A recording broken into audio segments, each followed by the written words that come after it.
Buyer demand didn't drop. Buyers are hoping for a crash. Frustrated home buyers remember the last housing crisis and think it's going to happen again as prices keep going higher and higher, but they'll likely be disappointed. People who have spent months trying to find an acceptable, affordable home in South Florida are starting to think they'll wait until the market collapses and they can snatch up a house at a bargain. They're probably going to be disappointed. Economists and housing experts don't expect another crash like the one in 2008, when hordes of people got homes at rock-bottom prices and then made out when the values recovered. The world is different now, economists say.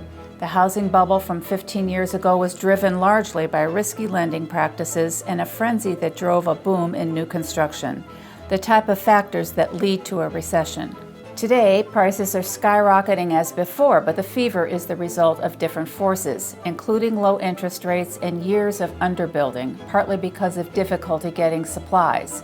In short, we had too many homes last time. We don't have enough now. We are experiencing intense demand. One of the biggest differences is where the demand for housing is coming from.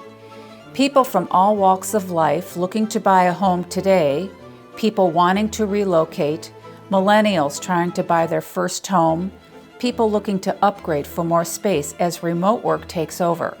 Not only do we have strong demand locally, we also have strong demand from people coming in from the Northeast. The real estate market in the 2000s was mainly driven by the ability to get quick and easy credit, regardless of a buyer's ability to actually afford the house. Everybody was able to purchase a home without the clear ability to pay. There was demand because the credit was available. This demand we have now is fueled by families looking to move to the suburbs. Stricter lending practices are in place. Today's lending practices are more stringent, with home buyers now expected to come up with a bigger down payment when they go to buy a home. The typical person coming in today understands they have to have a large down payment, 10 to 15% down. During the Great Recession, we had mortgage companies and banks financing 100% of the purchase price and closing costs. We created our own crisis. For today's real estate market, lower mortgage rates are contributing to the intensity in the market. Rates for a 30-year fixed mortgage stand at 3%, while the rates for a fixed 15 years are 2.3%. 60% of home buyers who financed with a mortgage said the low rates played a role in their decision to get a home.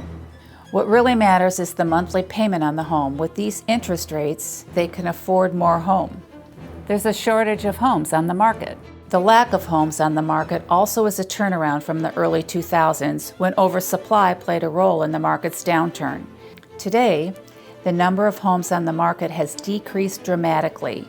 Crashes occur when there is an extreme imbalance between supply and demand. Currently, we have the opposite.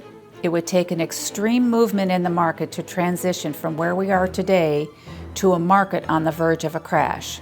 Rising home prices is also a factor. While home prices in 2021 are significantly higher than in previous years, they haven't reached the height of prices during the 2008 crash. During that period, homes were overvalued by almost 60%. Homes in Florida, as an example, are overvalued by about 13%. In Florida, the shortage of homes for sale, continued low interest rates, and an influx of new Florida residents over the next decade should keep the state from sustaining a housing crash similar to the one of 2007 and 2008.